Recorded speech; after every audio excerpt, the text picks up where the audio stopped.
Good evening, everyone, and welcome to the 23rd Annual Marilyn Crandall Schleg Memorial Lecture. Thank you all so much for being here this evening.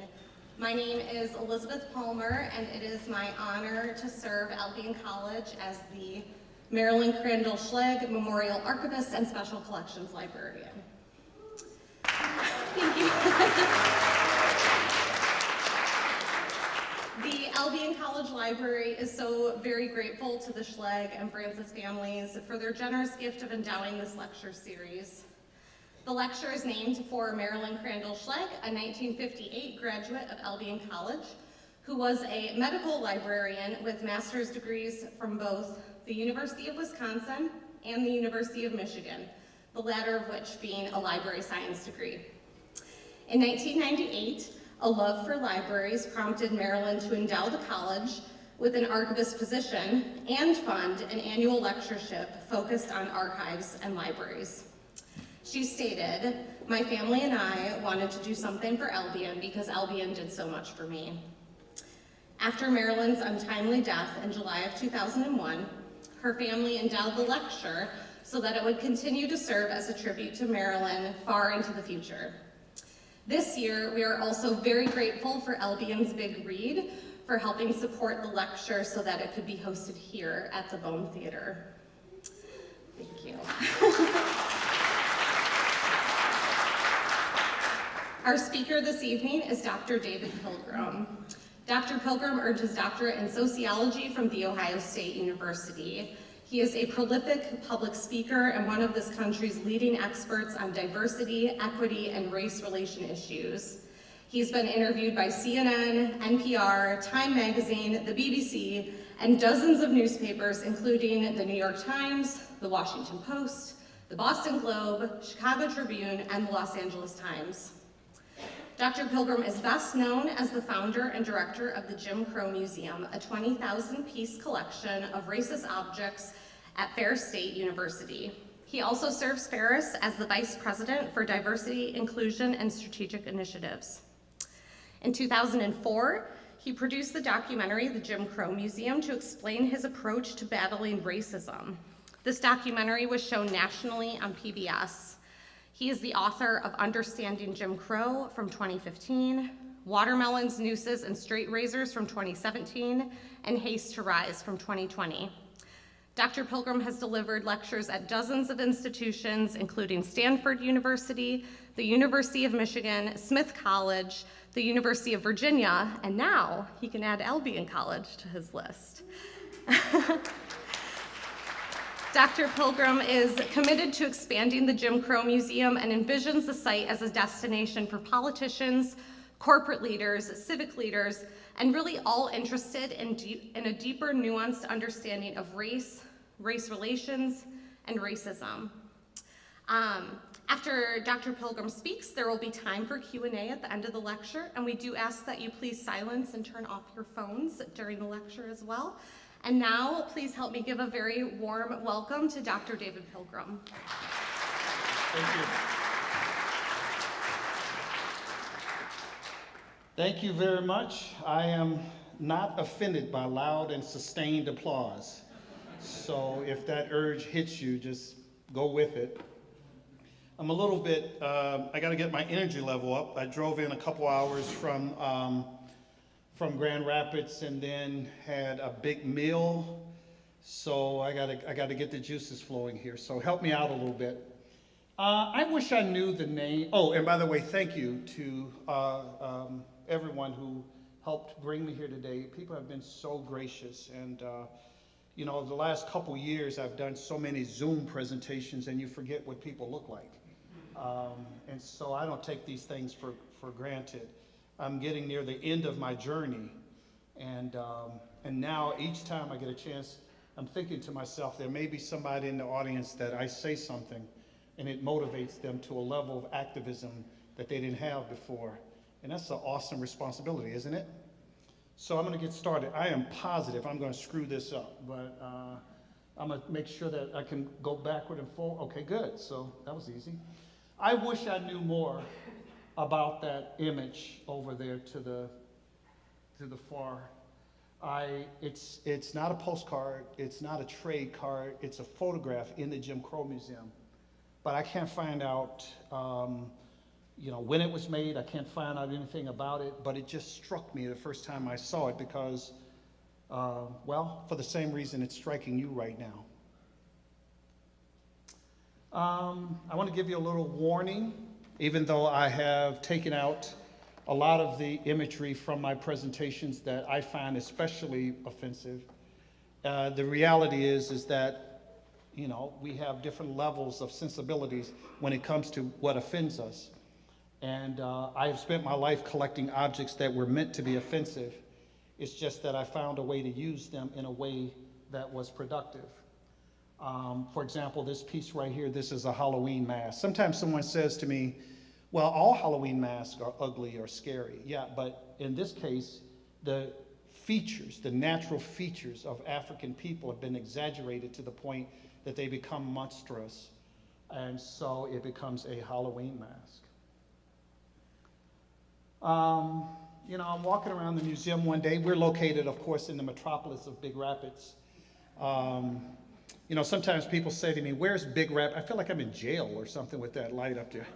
Say, I'm gonna start telling all the things I've done wrong with that light on. So sometimes someone will come to me and they'll say, so where's Big Rapids, Michigan? And I'll say it's 1,550 miles north of Miami. And they'll say, oh, okay. And so damn well they're not listening to you when they do that, right? Oh, I'm sorry, this is a religious community, isn't it? Is that all right? So anyway, 1,550 miles north of Miami is a little room. It's actually about 3,500 square feet. And in there we have thousands of everyday objects that you would have found in people's homes. And they are propaganda, they are racist propaganda. And one day I was in there alone, and I just had an epiphany that all these thousands of objects in this room, they actually are testimony to the resiliency of African American people. And it struck me in a good way.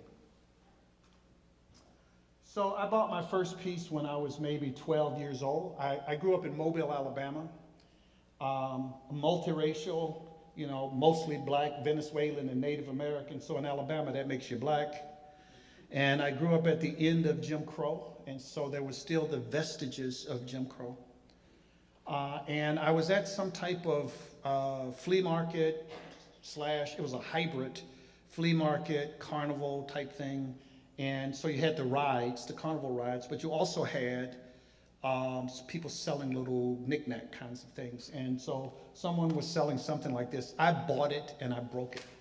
It wasn't a philosophical statement. I just didn't like it. And it couldn't have cost very much because I didn't have much money. And I don't know what happened after that. I wish I could. I wish I'd have been paying attention to my own life. Sometimes I wish I could go back in the past and just take notes. But I didn't break the second piece or the third or the fourth, and I spent the rest of my life with this odd craving to collect that bordered on obsessiveness. And I don't know who that handsome devil is. This was in the 1990s. This is when I knew the Reverend Dr. Leroy Wright over here. I met him when he was 18 years old, and he became a mentee to me. Would you agree that you're a mentee to me? Yes. Okay, so that's only if you're doing what you're supposed to be doing. If you're not doing a good job, I don't know you. So I was very young. This was 1990, which was around that time when I met Leroy. And I had probably 3,500 pieces. And I donated them to Ferris State University with the understanding that they would preserve and display the pieces. So they gave me a 500 square foot room. It was basically just visual storage. 500, my office is almost that big right now. But we started bringing people in. I was a sociology professor, teaching introduction to sociology, American minorities, and race relations. And so I would bring in objects and I'd show people because I had learned, I went to a historically black college, Jarvis Christian College. And one of my teachers, can I tell you a story? I'm the speaker, right? I can tell you a story, right? So one day, one of my teachers came to class, and he had a chauffeur's cap.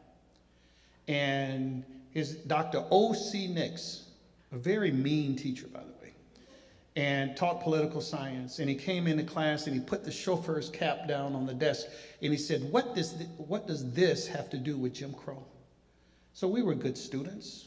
We said, during the period of Jim Crow, African Americans were relegated to a race-segregated job economy, so they could only be butlers and chauffeurs and, these kind of menial jobs. And he said, no, that's not right. Now, you know that's right. He says, no, that's not right. So we took turns giving him variations of the same answer. And he kept saying, that's not right, that's not right, that's not right. And he said this right here. He says, if you were an African American in the 1930s and you had your doctorate and you were a college professor working at a historically black college, you did not make as much money as a white professor, but you made enough to buy some of the good things in life. Maybe you bought nice clothes, or you bought a nice home, or maybe you bought a nice car. So you're riding around in your nice car and somebody stops you. Maybe it's a police officer, maybe it's just a white American. They stop you because they want to know, why are you in that nice car? And that chauffeur's cap was a way of saying, this is not my car. I'm not violating the social script. I know my place. I'm not a threat to, you get where I'm going with this? That was such a powerful lesson about Jim Crow that he taught with an object. A cap, a chauffeur's cap. And I think it planted in me the seed that I could teach the great lessons that we needed to know and recognize and accept about America's past, and I could do it with objects. So here's that little 500 square foot room. It's a pretty good picture, so I'm pretty sure I didn't take the picture. But I'm also not in the picture, so I think I might have taken the picture.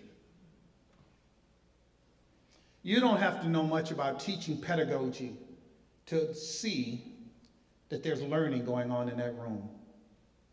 Can you see that? Yeah. Ferris State University, we pride ourselves on being eyes-on, hands-on in our teaching. But most of the time when people hear us say that, they think about welding or printing technology. But you can also do that when you're teaching about America's past. Eyes-on, hands-on. And so Jim Crow, it's the weirdest thing. I don't know, how many Americans are there? Anybody know? It's like 320 million. Anybody know? Can someone look that up for me? I'm just teasing. And so there's 300 million Americans or more. Every American I meet is a historian. And almost every one of them is bad at it. If I ask people what happened in the past, they all have an idea about the past. And often they speak with conviction about the past, right? But the reality is when we talk about the period between 1870 and 1960, there's a lot of ignorance in our society about that period. And that's the period that I've spent my life studying. And it's called the Jim Crow period. So right here, I think, did I skip? Okay. So if you're in higher ed, now there's a big thing about creating safe spaces.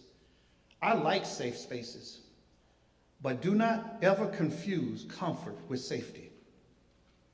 In higher ed, we must always be able to challenge with ideas. We must always be able to look at things that make us uncomfortable. We must always suspend judgment and approach new ideas, and that's often uncomfortable. But that's not what unsafe means. You get my point? And so in the museum, what we try to do is create an environment where people are safe to express their ideas while we deal with an uncomfortable set of topics. And our tools are those everyday objects. I don't know why when I click that, it keeps going twice. There we go.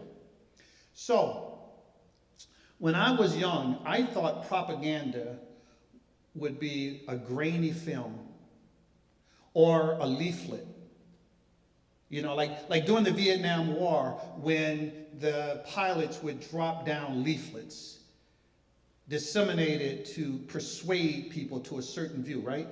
That's what I thought propaganda was. I never thought of a license plate as propaganda or an ashtray. This right here is a license plate. In the 1960s, there was a lot of talk about the new Negro and the new Democrat. And this license plate, which mocks two people, who are those two people? Lyndon Baines Johnson and who else? And Martin Luther King. It mocks them and says that the new Negro and the new Democrat are really just what? Rats. And it's a license plate, which has a function other than propaganda. In other words, it goes on somebody's car. So this is a postcard, and it's a very powerful image on this postcard. And I ask a question on the side, which is, what does this say about African Americans? And so I know we're not in my class right now, but really quickly, what does this say about African Americans? I know you're out there. I'm looking at you. Yes. Like little value. Of little value. Very good. What else? What? Consumable. You're not a real person. You're actually food for animals, right? What else? You're not at the top of the food chain. Yes. So this portrays African Americans at the bottom. Say it again. So this postcard right here portrays African Americans at the bottom. At the bottom, very clearly. Now, I know some of you young people are asking, what is a postcard? But work with me on this. Postcards used to be these things that you would go into a store and they'd have like the little, the little racks that you spin them around. You pull out a postcard. You then write something on the back, hey, having fun down in Florida, whatever. And it was mailed through the official United States federal system, right? In other words, this is a mainstream item. I could have seen this in a store or someone's home. That's got to stop. So what are some of my lessons? I've been doing this for a long time. And I thought that I would try to, if I could make this, there we go.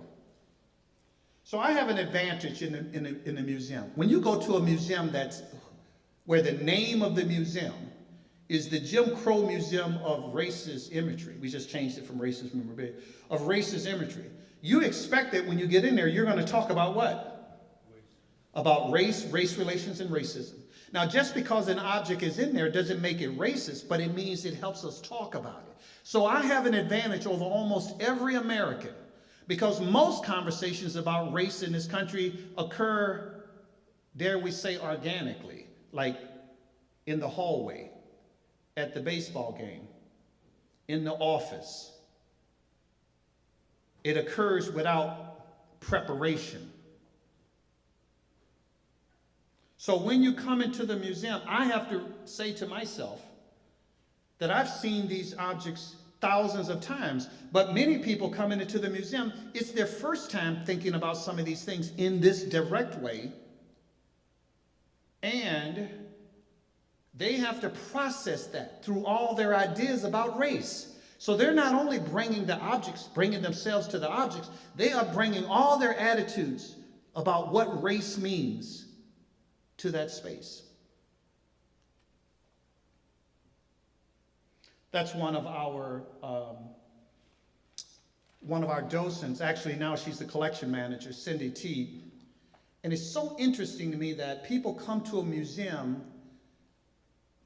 I think the only museum in the United States whose primary purpose is to talk about race relations and racism. And they ask the question, why do you have a white person leading discussions?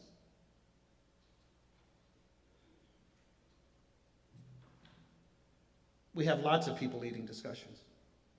So here's one of my lessons at the bottom. And I learned this as an instructor. If you crush a person, you can't teach them after that. and you can't teach anyone who witnessed it. Are you following me? Yeah, so sometimes, especially when I was a young professor, somebody would come in there and they would say something that was ill-informed, incorrect, bigoted, mean-spirited. But because I spent all my time thinking about race and talking about race and looking at arguments about race, it would have been very easy for me to crush that person and their argument.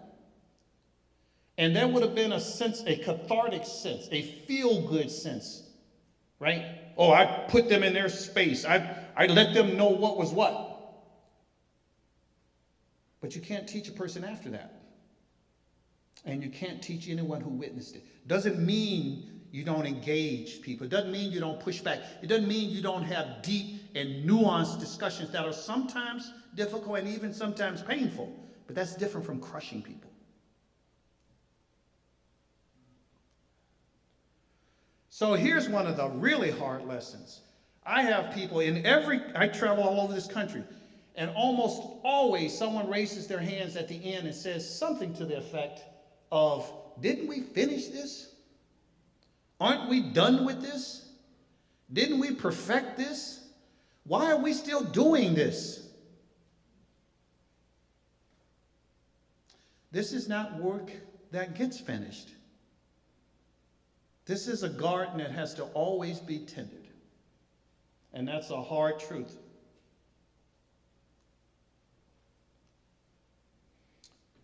And this is that point. Can't we, and this is related to that. Someone will say, Dr. Pilgrim, if you stop talking about race, racism will go away.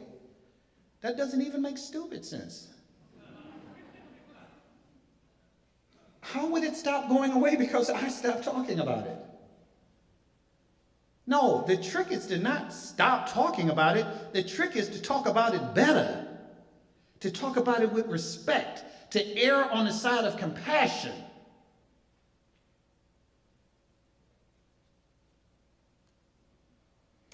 So I'm not a historian. I'm a sociologist. And I always say to people that I'm just a sociologist walking through the past. And we have tools today we didn't used to have, right? I can look at millions of pages of newspapers in seconds and stuff. And so I spend a lot of my time in the past.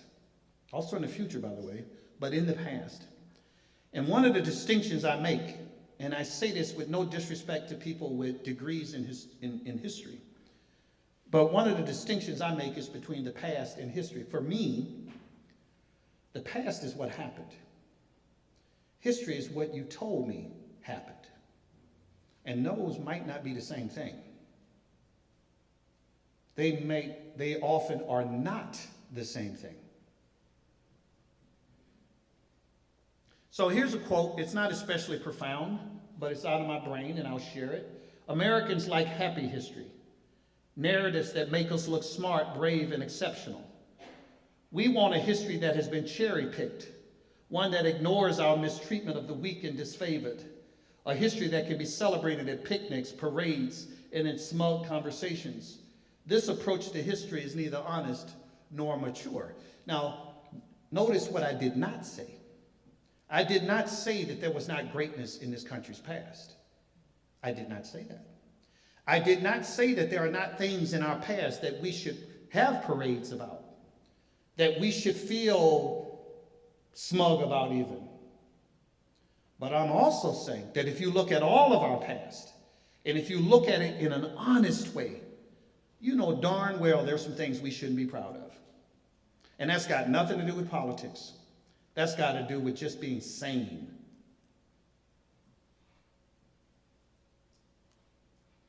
So the goal of studying the past is to document what happened. It is not to make people feel good or bad. So somebody comes up to me and they say, so do you, in the Jim Crow Museum, are you guys practicing critical race theory? And I say to them, I don't think so. But just to make sure, tell me what you believe critical race theory is. They just start with, well, it's stuff that make white people feel bad. Like, come on, that's not a real thing, is it? It's, I mean, you've heard people when they talk. So here's my thing. We're just looking at the past, trying to figure out what happened and what its impact is on the present. That's all. You can call it whatever you want to call it. We don't call it that. As a matter of fact, I know what critical race theory is, and I know what we do is not that.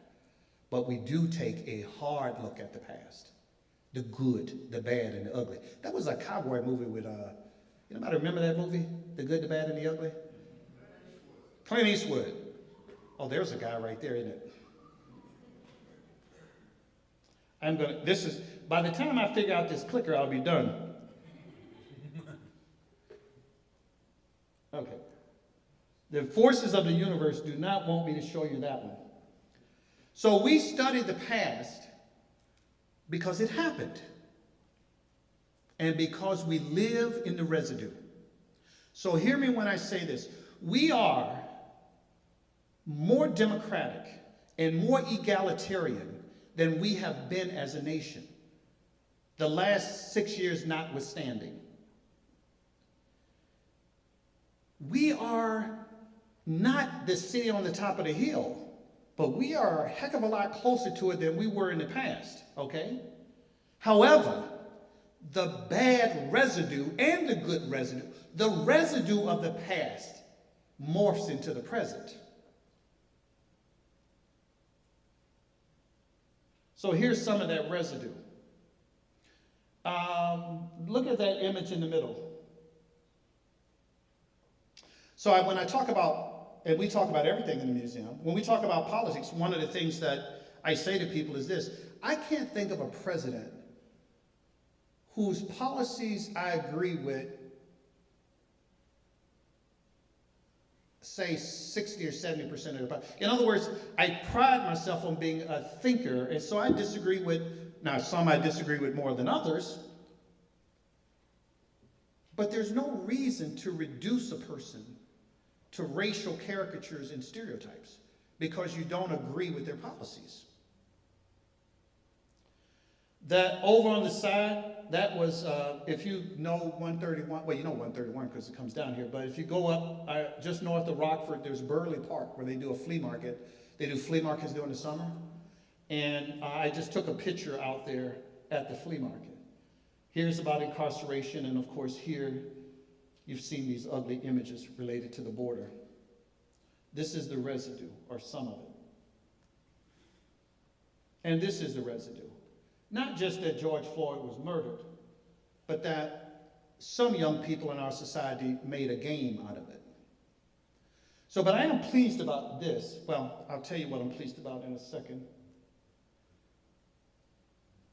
So there's been progress, as I said before.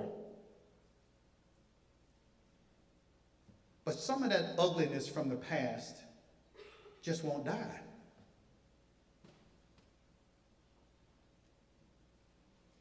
So I grew up in Mobile, Alabama. I was born in Harlem. I had some family drama. I don't know why y'all trying to get me to talk about that. That's a personal thing. I'm going to leave that. Man, this is a tough crowd too, by the way.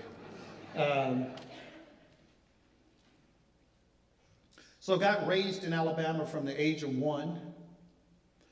And if you grew up in Alabama at the time I did, where you were coming toward the end of Martin Luther King's life, and whenever I think of Dr. King, I think that the last 14 years of his life were lived in the valley of the shadow of death. I mean, people talk about those scriptures all the time, but he actually lived in the valley of the shadow of death with credible attempts on his life until eventually he was murdered. And so you grow up in Alabama, you have this sort of praise of Dr. King, right? I mean, it's just this, it would be hard to not have that. And so in my brain, I accepted almost everything he said is true. And here's an example of that. There's that quote there where he says, the arc of the moral universe is long, but it bends toward justice. And without thinking about it, I just thought it was true. That progress, racial progress, just again, us becoming more a fair and just society, that even though the progress was sometimes incremental, so small that you couldn't see it, that it was imperceptible, that it was still always moving toward a better nation. Always. And that nothing could stop it. And then the last 6 years. So yes, we are more democratic and egalitarian than we were in our history. But we must remain vigilant. We must remain vigilant, because that, Dr. King, I think, was wrong, or he was too optimistic. We bend it toward justice. We create the future. And I think he would agree with me, because I remember him talking about how time is neutral, how you can use time for good or evil. But time doesn't heal. You hear people say all the time, well, you know, time heals everything. No, it does not. Well, things will get better in time. They may or they may not. We make things better or worse. We do it. We create the future. So we're not a civil rights museum, but I don't know, like 4 years ago, my math skills are bad. I don't put the date up here, so a few years back, someone donated to the museum photographs from Bruce Davison. Bruce Davison, I think, was 28 or 29, a young white Jewish American who was on the Freedom Ride buses in 1961.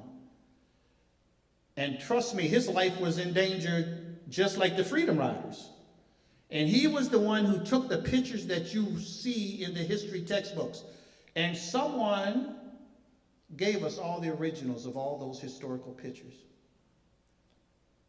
And I tell you that for a couple reasons. One of them is sometimes people, well, I'll give you an example. I got a letter from someone, it was a PhD student from some school. And he said, I'm a white American, I'm a historian, I want to do this work about race. Is it my story to tell? Can I tell the story? And what I wanted to say to him was this: the past and its interpretation belongs to all of us. Just do it right. And we just had dinner with a group, and one of the things I said to them was, I have people saying to me all the time, why do we have black history and white history and gay history and Asian history? And my response to that is, we wouldn't have those things if you do them right. Just do them right. So yes, young man, do your dissertation and do it right. That's not appropriation. That's just you doing your work. I am thankful that that 28, 29-year-old Jewish kid took his camera and used it as a tool to document what was going on in the civil rights movement. Okay, David. So what about me? Actually, we could have skipped that one. So, looking into my mirror, if you are woke until your privilege is challenged, then you're still asleep. So I tell young people all the time that I've been woke since the doctor slapped my ass. You know, doctors used to hit babies to make sure, okay, come on, that's funny. All right. So I pride myself on being committed to being better. The first work begins with an honest look at ourselves. So I grew up in an African-American community in the Deep South that did not have progressive ideas about members of the LGBTQ plus community. All right? You ain't gonna move forward till you fix it. Wherever that spot is where you can't see, right? Martin Luther King, if you're gonna praise him, injustice anywhere is a threat to justice what? Everywhere.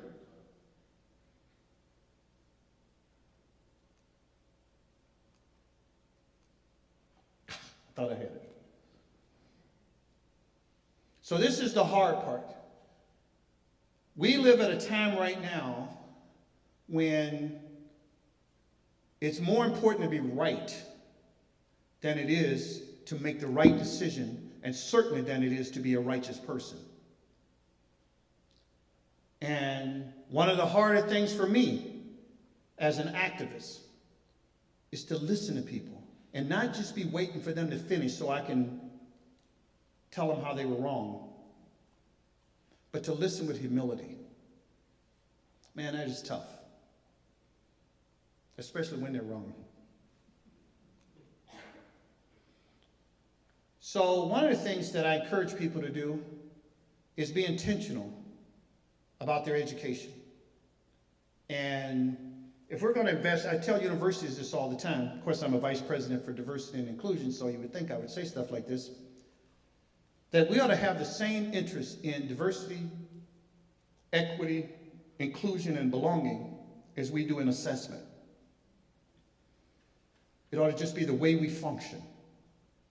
Just the way we function. It should be so embedded in your institution that you don't know where it starts and finishes. It's just the way you live. So I went to a school recently. Actually, my wife and I went there. And there were some young people who had dinner with us. It was so beautiful. And they were saying, these were mostly black and brown kids. And they were like, and it was a predominantly white school in Michigan, small school, similar to this one in some ways, private, small, elitist. I don't mean that in a bad way.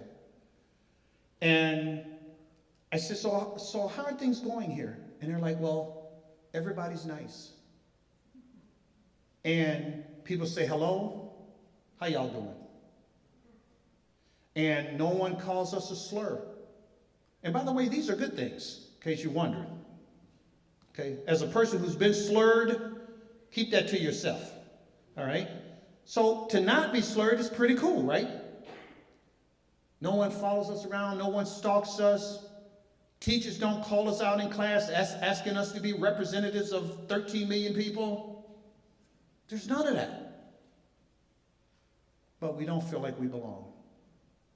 Man, that is so deep. Are you listening to me, audience?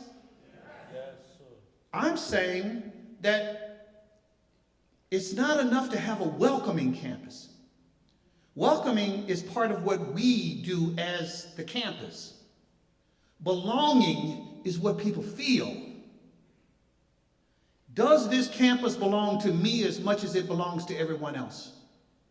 Is it mine? Is it mine?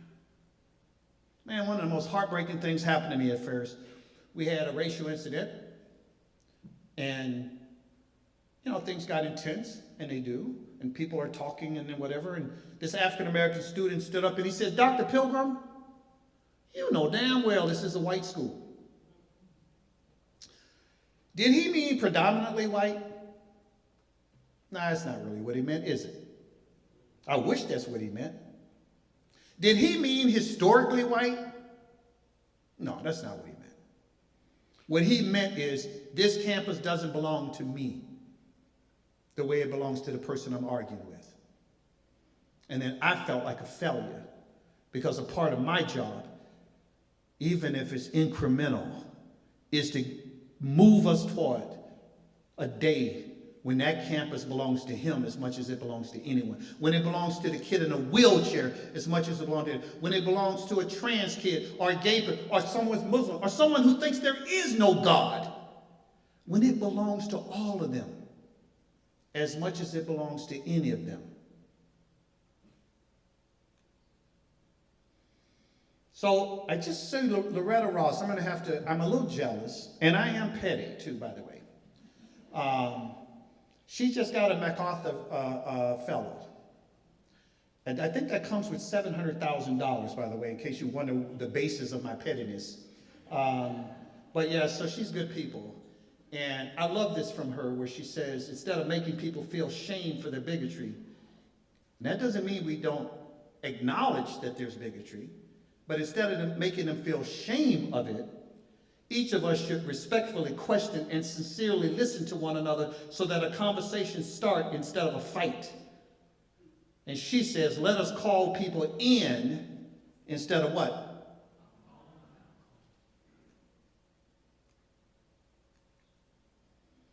So these inclusive spaces, what I'm talking about, are when they belong to all of us. It's my church.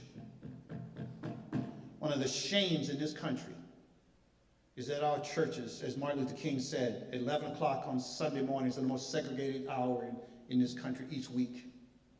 People can worship with whoever they want to, but the fact that we worship along segregated lines, and don't tell me it's pluralism. It's not pluralism, it's segregation.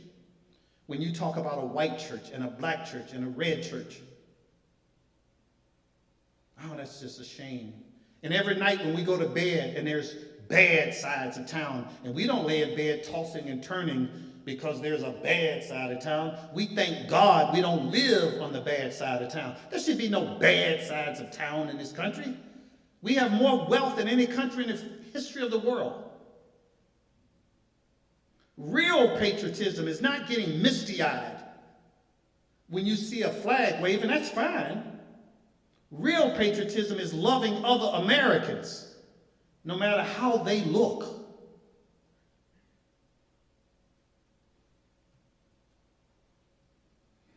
So I don't do good segues, so these are just some things I want to say before we end. I am awful with segues. Actually, Elise Graham, who's watching this on the web stream, shout out Elise. She bought me a t-shirt that says, he doesn't do segues. So I should have, she's my administrative assistant, I should have worn the t-shirt to warn you. So with Dr. King, you know, man, I tell you what, it bring me back one day to just talk about Dr. King, because we have a guy here, as I said before, who had his home dynamited, who was stabbed in the chest with a letter opener, who had hundreds of pounds of dynamite set in buildings, who had other black people killed by folks who were trying to lure him in so they could kill him. A man who lived in the valley of the shadow of death, and he lived every day with strength. I mean, he had his flaws, but he did not live long enough to outgrow them. Why? Because somebody killed him. I cannot sit idly by in Atlanta and not be concerned about what happens in Birmingham. Injustice anywhere is a threat to justice everywhere. We are caught in an inescapable network. So I also collect objects that defame Native Americans.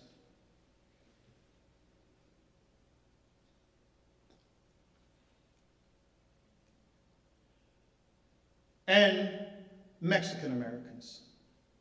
This is a video game where you kill the person as they cross the border.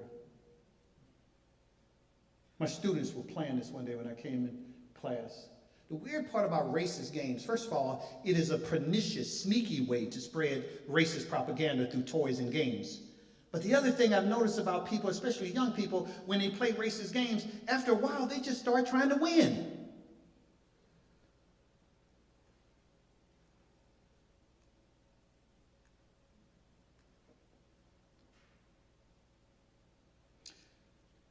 I was really proud of Ohio University when they started that campaign.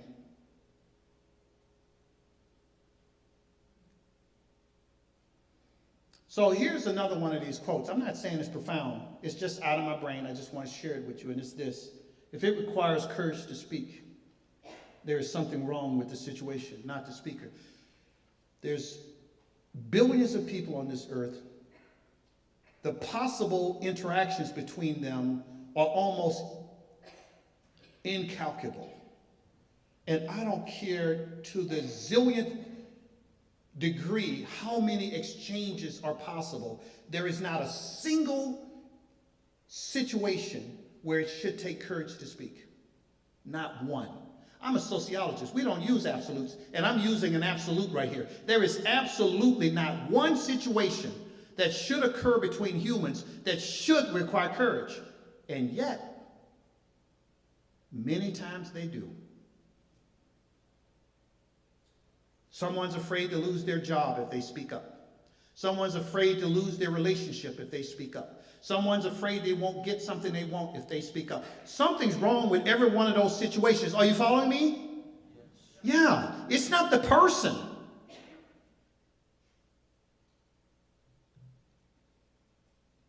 So this is the name dropping part of the program. I went out to California to work with Will Smith. This is before the, I don't want to ruin tonight's talk. I was going to say something, but I won't. I really like him a lot, okay? And while I was out there, I found out something I did not know, which is there's a line in Hollywood. Like, well, so when people come up to you, they go, are you below the line? Or are you under the line? And if you are above the line, you get to talk. You're like a producer or an actor or something, right? So you get to talk. If you're below the line, you don't get to talk. And I didn't know this. And I was with him. He invited me out, so I'm talking like, well, you don't know me much, but you could probably figure out I was doing a lot of talking. And people are like, he must be what? Above the line. We don't know who he is. We don't know what job title he has, but he's talking and Will's nodding. So he must be above the line. And I did not understand this until one of the writers came up to me and whispered to me, why don't we try this? And I was like, why are you telling me? He was like, because you can tell so-and-so. You tell him. Speak your truth. And if you really want to go the extra step, find the person who doesn't have the courage to speak, and you speak for them. You speak with them. You ask them what is it they want you to say.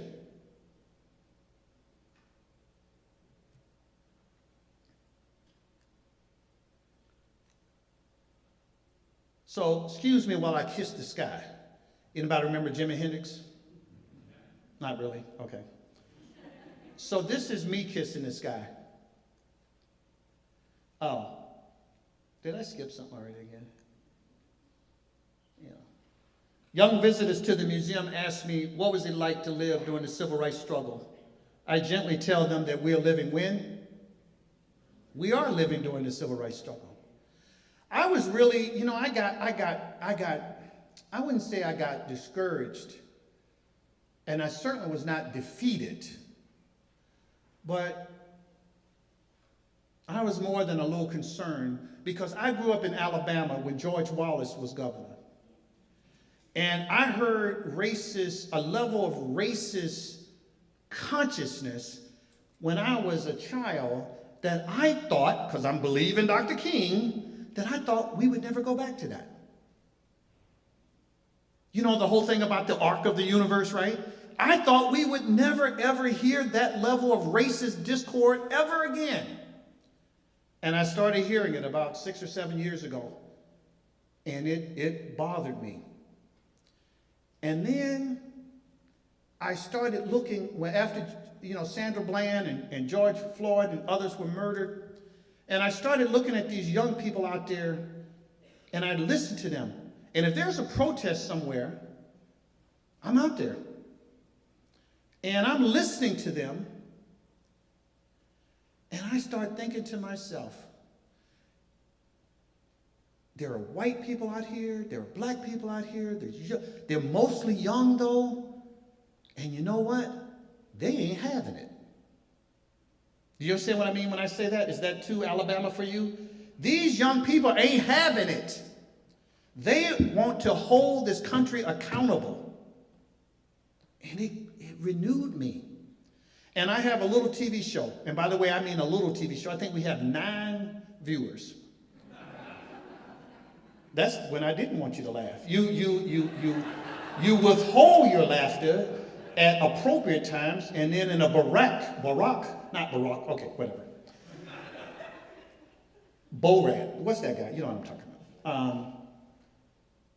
I was on my show, and there was this young African woman on the show, and we had just had a demonstration on campus, and it was done, as we say in Alabama, on the positive tip. We had a march. We brought in public leaders, because we're not doing something we don't want them to hear. We brought the mayor in, we brought the president of the school in, the police were in, and we marched, and then the students spoke, and they said things that young people will say. And then we had a vigil. And right after that, we did my TV show, and I made the mistake in front of her patients of saying in front of her, I'm tired. And she looked at me. I mean, I don't know, 21 years old. And she looked at me and she said, ain't nobody got no time for you to be tired. You need to go home and go to take a nap. Get yourself right and get back out here. I'm like, what are you doing? Respect your elders, you know? But I got so much energy because at first it was like a trickle. And listen to me when I say this. And then it was a fast train coming.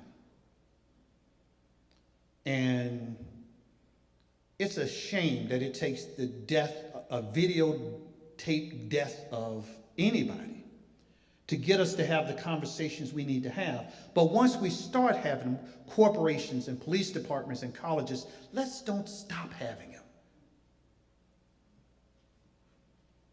I'm almost done. So here's me kissing the sky. That's going to be the new Jim Crow Museum. Is that the most beautiful thing you've ever seen? You know it is.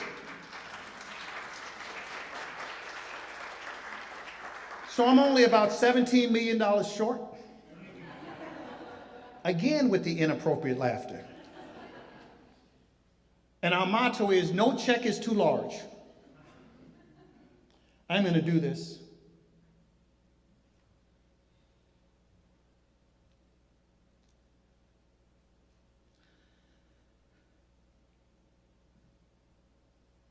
And then I'm going to stand up and I'm going to be done.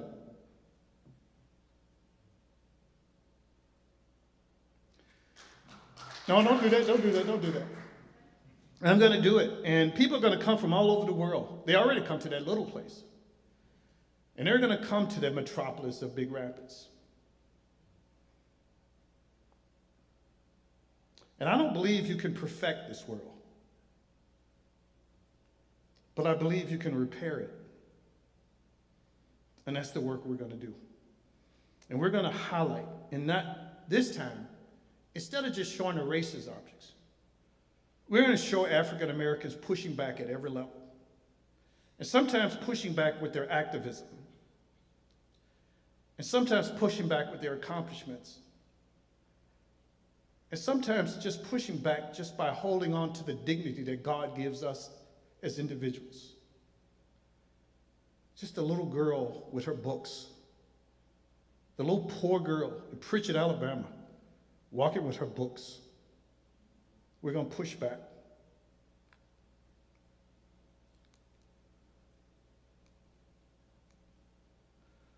So that's one of the early pictures. I'm not going to show you this stuff right here because we don't have time, but we're working with Howard Rivas.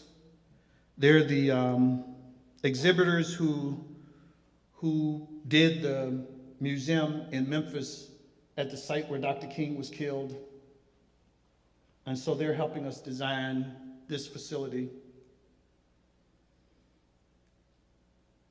And this is a traveling exhibit we're finishing up right now. It's 2,500 square feet. It's going to travel around doing the work of the museum.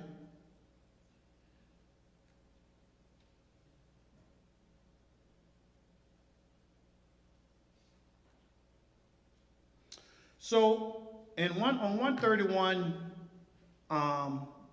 when you're going south from Rockford, from Grand Rapids, well, getting into Grand Rapids, there's you get past the S curve. I'm talking like y'all know what I'm talking about. Okay, anybody know what I'm talking about? I had a teacher who used to say that. It was like, if just one of you, if I could reach just one of you, I would have been a success. And I'm like, there's 40 of us in here. What the hell is that success? When you get down 131, there's like, sometimes there's like, to get on the Pearl Street exit, there's people will stand out there and beg for money. And so when I was growing up in Mobile, in Pritchett and Mobile, the old folks used to say to us, don't feel sorry for that guy. Because feeling sorry for people is for you. It's not for them. Feeling sorry for someone doesn't do anything. It just makes you feel better. It's cathartic.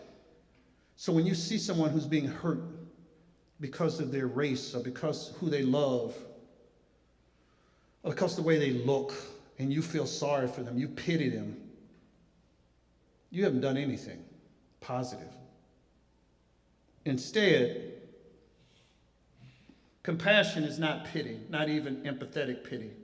There is arrogance and haughty pride in pitying others. Compassion is when we are confronted with another suffering and we suffer with them. Their pain is ours. We are motivated to relieve their suffering. When we feel true compassion, we help those who suffer, not as a cathartic release, but because it breaks our heart that they're hurting. So, I'm actually going to leave that up there. And once again, I want to thank you for inviting me here. And no check is too large. Thank you.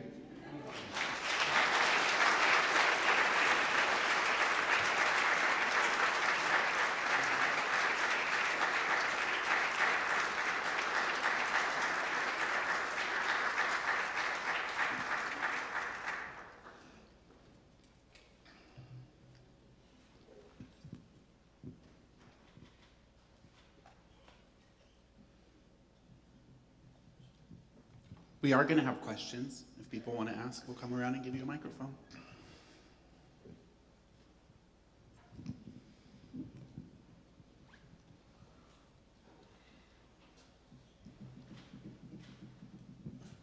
Well, I want to thank the students for coming, especially, and that doesn't mean I don't value the rest of you. But I'm glad to see some students in here because it's a Thursday night and a break is coming up. And so if you got students in here, that's some serious commitment right there. Some of you older people, you had nowhere to go.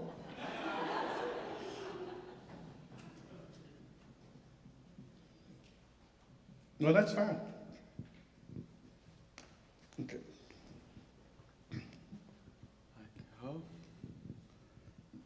I have a question. So, how long did it take to actually do your research?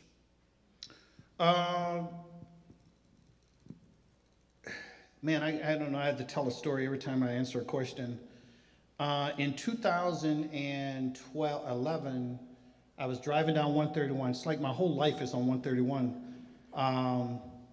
And my car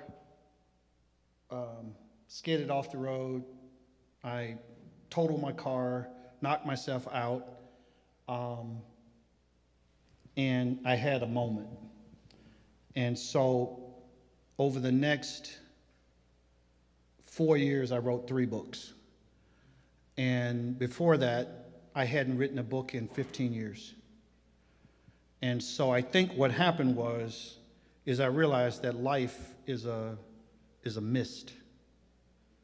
It's a vapor. And every day is a blessing. And so I figured out I got some stuff I need to get done. So my clock got sped up. So if you had asked me that question before my car hit that tree, I would have said that I did research in a very leisurely way. Since then, I do it in a very obsessive way.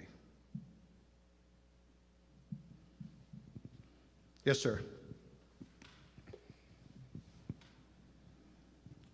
My question is kind of a question and a comment also.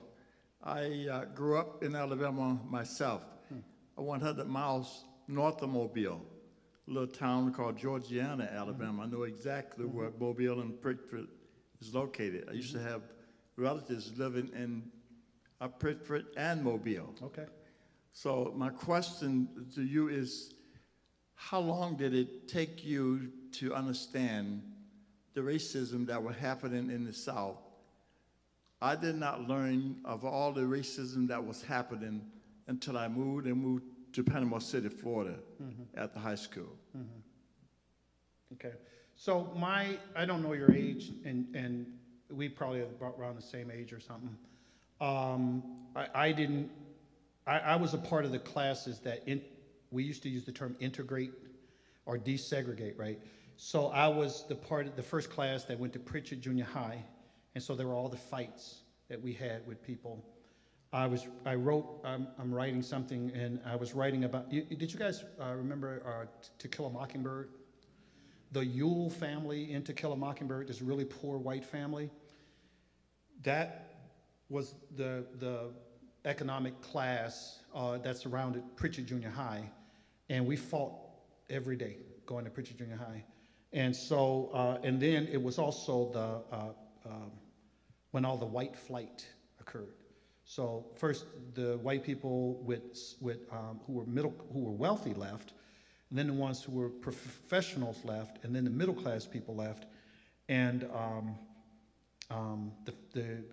Mobile's a shipbuilding place, and the shipping industry went down, and all this other stuff. And so I was there when the whole thing changed. And so we had no choice but to watch what was happening because we were fighting. I kind of have survivor's guilt. I'm not bragging or complaining. But when I look at Pritchard right now, it's often listed as one of the 10 or 15 worst cities to live in America because of the poverty and the crime. And here I am living a Brady Bunch life in Rockford, Michigan. And so I have some survivor's guilt with that. And I think that's part of the motivation of the work that I do. So I actually went home when the woman who, functioned as my mother for most of my life, when she passed away, I went home for her funeral, and I hadn't been home for a while. I could not believe the poverty and the racism. It was hard to, I forgot, even though I do this work. Yes, sir.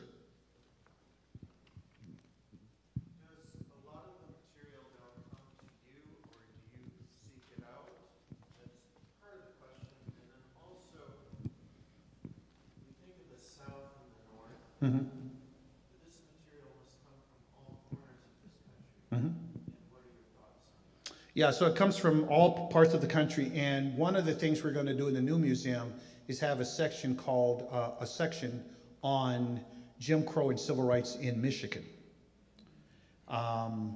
Michigan has just Detroit by itself, has a really significant race history, if you would. So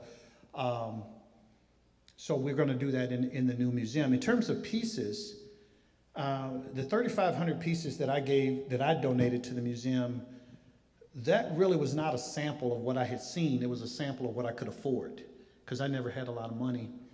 And now we receive thousands of pieces a year. And to me, as sick as it sounds, it's like Christmas in some ways, right? Because I go into this room, and we have a room that's at least as long as this stage and a lot wider, and it's just boxes and packages of people sending us stuff every day. And, we just have people from all over the world sending us stuff right now. So, and I get excited, but I tell the people that work, we have 3 students that help us accession objects, and they do a great job. But they kind of remind me all the time that I'm not the one that has to accession all the stuff, And you are digitizing. Yeah. Yeah. So the problem with yes, but one of our challenges is, how do you make accessible the images that we have without enabling people to do bad things with those images? And so that's been a part of our struggle. Yeah. But we want to be a facility not just for police officers and politicians and church groups and stuff, but also for scholars. But I have no interest in giving people more stuff to put on a t-shirt. Also, I didn't mention this to you guys. I don't think there's an image in the Jim Crow Museum, and we have over 20,000 pieces. I don't think there's an image in there that's not currently being made. So objects from the 20s, 30s, 40s are reproduced today, or the image is placed now on a mouse pad or a t-shirt or something, and not by us. And again, sometimes I get people saying, well, if you would just stop buying the stuff, people would stop making it. Okay, so first of all, again, that's stupid. All right, I'm one person. I'm not the market. I'm not the worldwide market for, for these objects. And it's hard to be an activist too, because we had like some cookie jars where I think there were 8 cookie jars. One was an alligator, one was a dog, one was a horse, different animals. So when you open the mouth of the dog, it barked. When you open the mouth of the horse, it neighed, or whatever that word is. But when you open the mouth of the alligator, it said, them surely some tasty cookies, because it was playing on the idea of alligators and black people. Some executives from a major store that had those on the shelves came in the museum for training, and I told them that story. Almost immediately, they had those things taken out of every store in the Midwest. I'm feeling like Malcolm X and Martin Luther King and Henry Louis Gates and Muhammad Ali. You know what I'm saying? I'm like, man, I made a difference. It wasn't 2 weeks later before those things showed up in the secondary market in other stores and on eBay. So my takeaway then was, we got to change people's hearts. We got to change their brains. Making it illegal won't fix it. Banning it won't fix it. You have to change people's hearts. And if you don't think that's possible, ask yourself this. If we would have had a Jim Crow museum in 1950, just the way it's set up, you didn't see a lot of our pictures, but just the way we have it set up, and if we had that in 1950, and the average American walked through there, what would they have thought? They wouldn't have thought anything. Now half the people walk in there, they're angry. That offense means we're making progress. The fact that we are now offended, at least most of us, are offended at this stuff. But we weren't always offended, were we? And there is a group of us who've been empowered to act out again. So I think we can take a few more questions. Thank you again for coming to speak with us. You mentioned changing people's hearts and brains. And as one who does this work, I'm curious, what or how do you suggest heart work is the hardest thing to begin doing the work toward making change. But my question, I guess, for you is how do you, or what are your first steps in doing heart work to make those changes, to start changing people's minds and hearts? What is the first steps that you do? So first of all, I'm a hypocrite because I have some things I need to work on in my own life, okay, that I don't work on as diligently as I should. All right, so I have to own that. And I'm privileged to not have to do those things. I'm privileged that there's no urgency to do them because I set the urgency on them. So I'm a hypocrite about that until I do better work myself. And so the first thing I say to other folks is take that same approach. Take that same approach. And then my sense is, even though it would take forever, the best work we do is in small groups. That's the best work we do. And it's hard work, right? But we do it in small groups, and we do it in a sustained way. So on every college campus, what I tell administrators, and I'm an administrator, what I tell administrators is embed this work. Embed it. You know, during the civil rights movement, somebody in Montgomery paid for breakfast for the civil rights leaders and the Klan. Now, in my mind, those aren't two groups that the same. It's like when people do Black Lives Matter, it's the same as whatever. That's not the same, okay? But they were principal characters in the drama, which was America. And somebody paid for breakfast, and all you had to do was just show up and you could eat breakfast, just to put the folks in the same room. I think it can matter. I mean, there's some folks that's not going to change, but there are people that will change and can change. So again, that's not a good answer.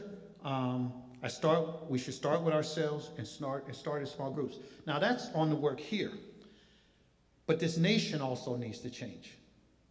And we have some policies and practices that in the everyday functioning of this society hurt some groups more than it hurts others. We need to fix those things. Now, sometimes those things are clear to me and others who pay attention, and sometimes not. So here's the thing on a college campus. This is so simple in a way. Placing a hold on a student's registration. Now, there's some legitimate reasons to place a hold on a student registration. But here's something I never thought about until I started doing equity work on our campus. The more holds you put on a student, the more you send the message that you're not wanted here. So if I understand that, what I need to be doing is spending my time looking at the reasoning and the rationale behind these holds to figure out, do they make sense? Or is there another way to do this? So we are right now getting rid of a bunch of holds at Ferris because we discovered they disproportionately impact poor kids and students of color. Again, I don't think anybody was doing anything purposely for this, like somebody diabolical going, I know we can help, we can hurt them black folks if we put more holes on them, I mean, there was none of that. But the consequence was. And so looking at the policies and practices that in the everyday functioning of the society impact some groups more than others. That's what. So I'm gonna work on me, and then I'm gonna work on the nation that I love. Yes.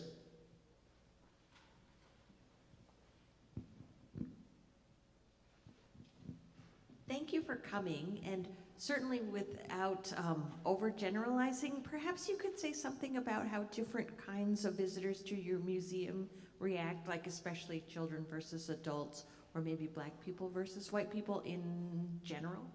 Yeah, I don't know how to give you a general statement without it being a general statement. So what I'll make the most general statement I can, since you said don't do that. I would say that the most common negative, the most common experience is not negative.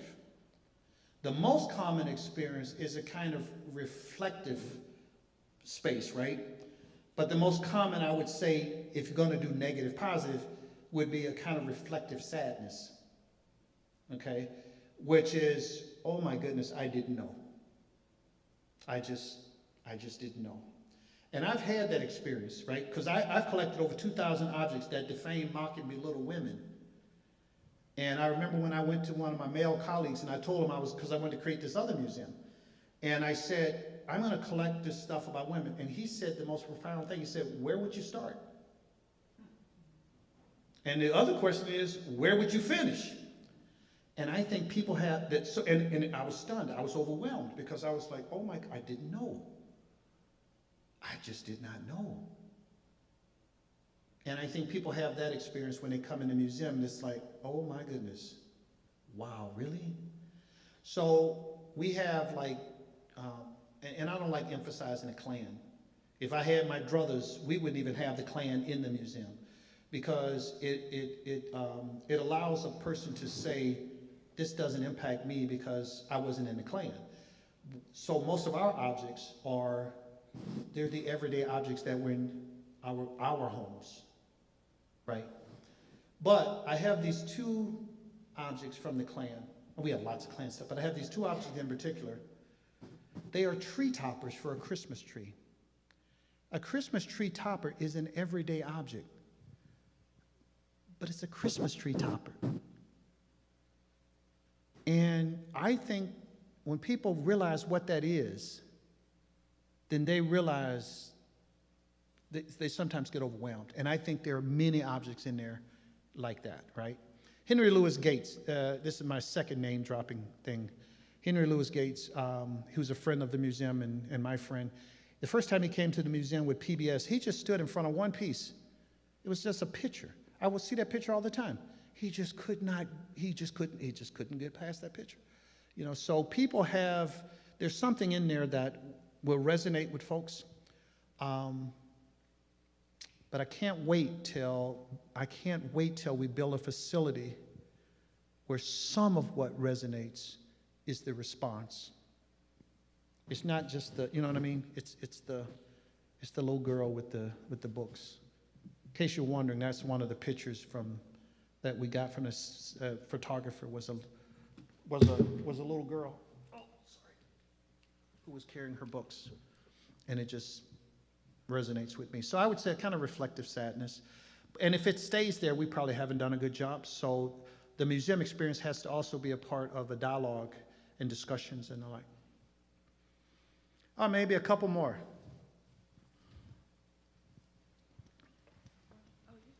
Ladies first, that's how it was. Okay. Could you talk a bit about some of the controversy around the Confederate statues and should they be removed? Should they stay? I've heard people with very passionate opinions on both sides. All right, so my oldest daughter, who recently graduated from Penn, was really disappointed with my answer to this question on TV. And my answer was still my answer. So I'm gonna give it again, which is gonna disappoint her again.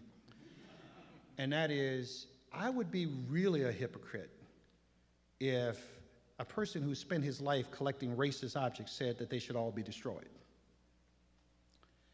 Instead, I'd like to take a slightly different approach. Now, I understand the history of those objects, right? I know they are symbols of white supremacy. They were meant to reinstall white supremacy. I get all of that, right? I'm from Alabama. But I think there are some cases where, and my druthers would be that none of these things existed. But if they are going to exist, they should be contextualized. And so in front of every one of them, it should say what they are. This was not created to celebrate this. This was created instead to be a visual symbol of white supremacy. It was installed 50 years after this war or whatever, and it has led to, I don't care if it's a whole book, people always accuse me in museums, they say that my panels have too many words on them. Put too many words on it, So that's kind of my answer. And she's like, Dad, you're such a moderate,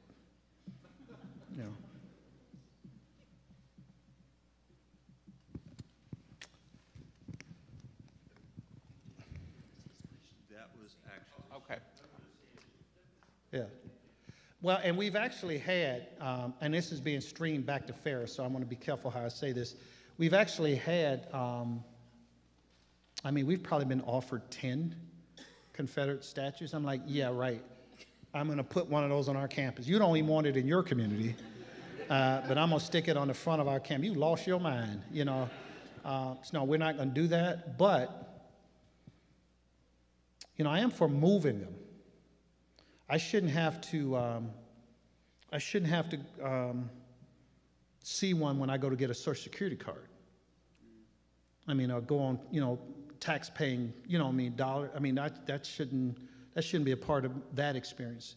Again, these stories, knock it off, David.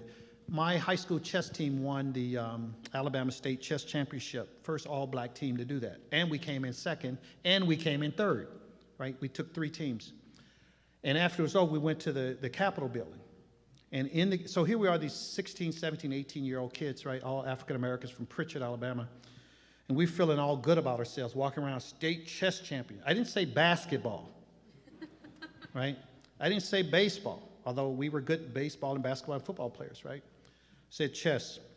And we get into the Capitol building, and there's these huge portraits of people, some governors, some other officials. I think they were mostly governors, but there were some other people who, on the panel, it said, had reinstated white supremacy in the state of Alabama.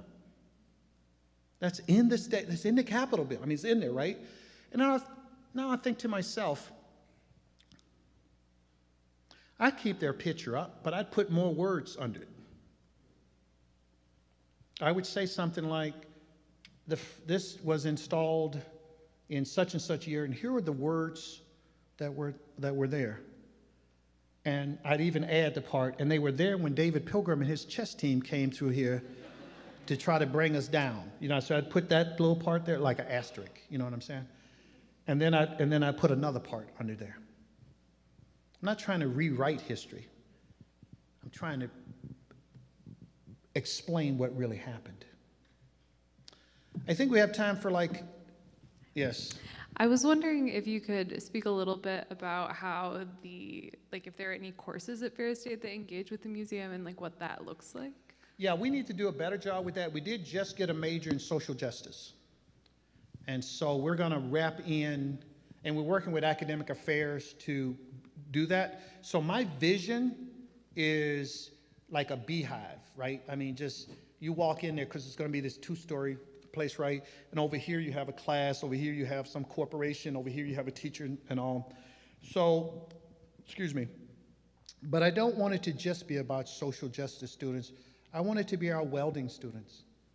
I want it to be our printing technology. I want it to be our optometrists. I want it to be the people in the College of Business. I want it to be our criminal justice students. I want it to be embedded throughout the entire curriculum.